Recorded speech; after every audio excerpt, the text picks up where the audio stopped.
Kembali lagi bersama saya Tarsiana Edanano.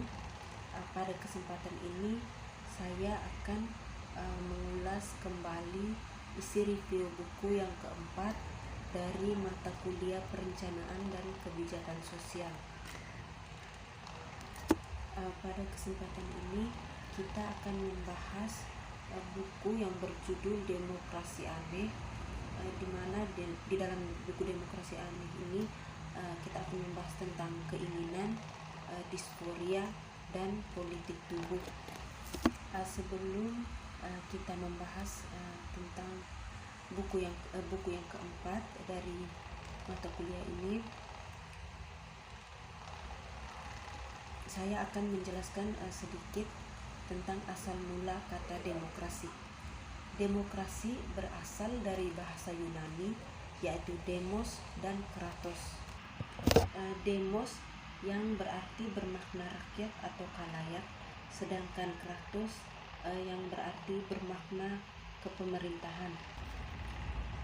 Demokrasi sebagai sistem pemerintahan yang mengizinkan dan memberikan hak kebebasan kepada warga negaranya untuk berpendapat serta turut serta dalam pengambilan keputusan di dalam pemerintahan. Jadi demokrasi itu sendiri merupakan sistem pemerintahan dari rakyat untuk rakyat dan oleh rakyat, di mana setiap orang dapat mengambil bagian perihal keputusan yang akan mempengaruhi kehidupan dalam bernegara. Sekarang kita akan membahas tentang demokrasi aneh. Demokrasi aneh melakukan penyelidikan kritis interdisipliner selama berabad-abad, di mana metafora lama masyarakat sebagai tubuh menggambarkan pada akun aneh dan juga transgender dari perwujudan sebagai sumber konstruktif untuk menata kembali politik dan masyarakat. Daniel Miller berpendapat bahwa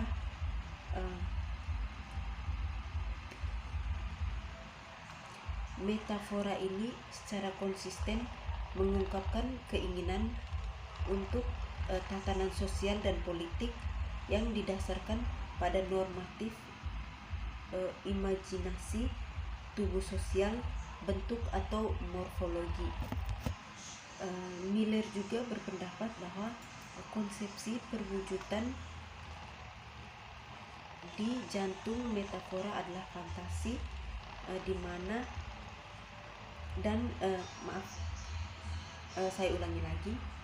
Miller berpendapat bahwa konsepsi perwujudan di jantung metafora adalah fantasi dan sosial dan politik yang negatif. Reaksi terhadap perbedaan pendapat mewakili tanggapan mendalam dan disforik terhadap pembentukan kembali tubuh sosial. Dia mengatakan bahwa keanehan esensi tubuh sosial ditentukan oleh fluiditas dan kurangnya morfologi tetap, sehingga munculnya demokrasi aneh diekspresikan melalui praktik sosial dan juga politik yang sedang berlangsung dan bertujuan untuk memperluas kebebasan dan kesetaraan bagi domain sosial baru. Metafora secara konsisten mengungkapkan disposisi terhadap tatanan sosial yang tepat dan berpendapat bahwa itu terus menjelaskan pemikiran dan praktik sosial dan politik sampai saat ini, menggambarkan pada akun yang aneh dan transteoritis dari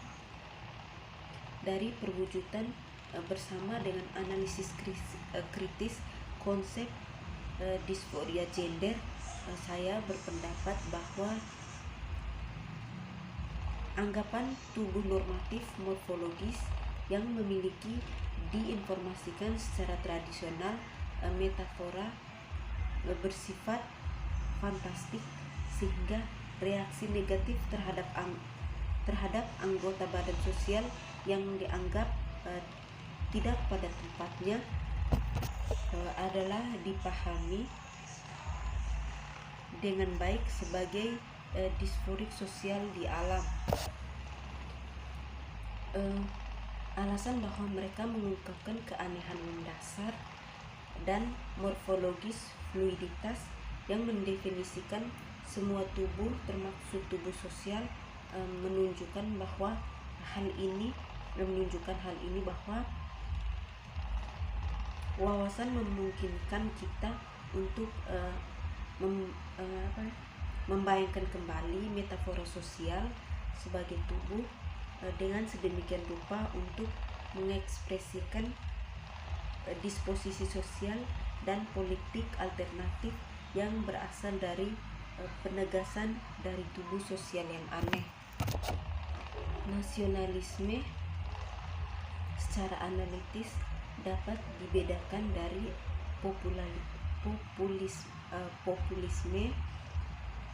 Meskipun demikian sering diartikulasikan dalam istilah populis dalam konteks semakin negara politik yang pluralistik dan beragam. Nasionalisme juga menarik perbedaan antara totalitas mereka yang tinggal di dalam negara dan memiliki kewarganegaraan di satu sisi, dan mereka yang merupakan bagian dari bangsa yang benar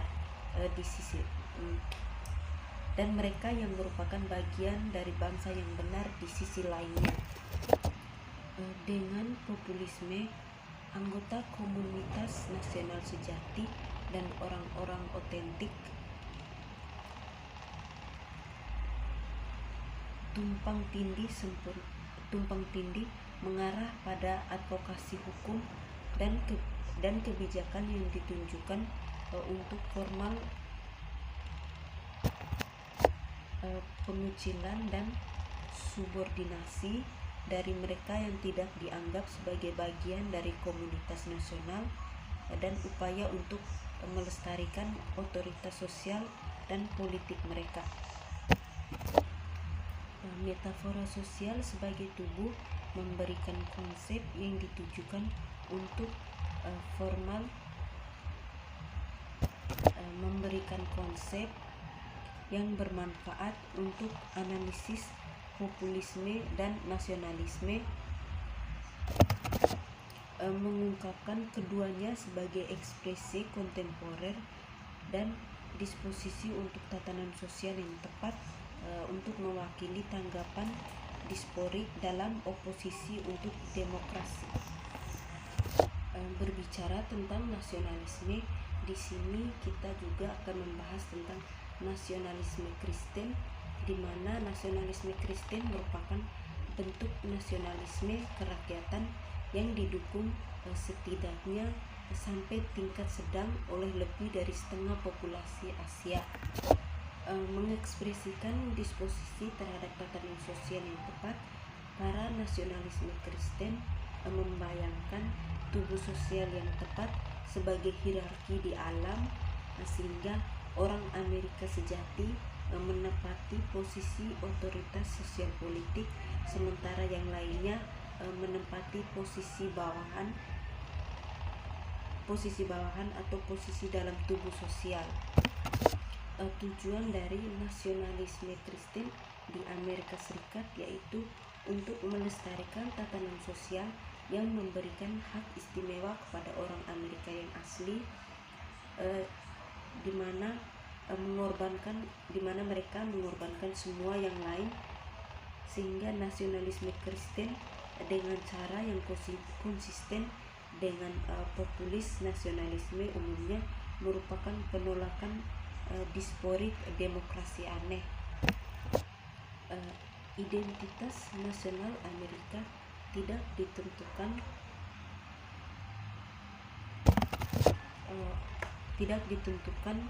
oleh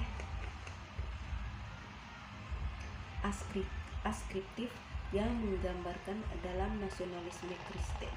Dalam nasionalisme Kristen, tetapi oleh cita-cita kredo Amerika seperti kebebasan dan kesetaraan. Baik, mungkin itu saja pembahasan buku review keempat dari saya. Sekian dan terima kasih.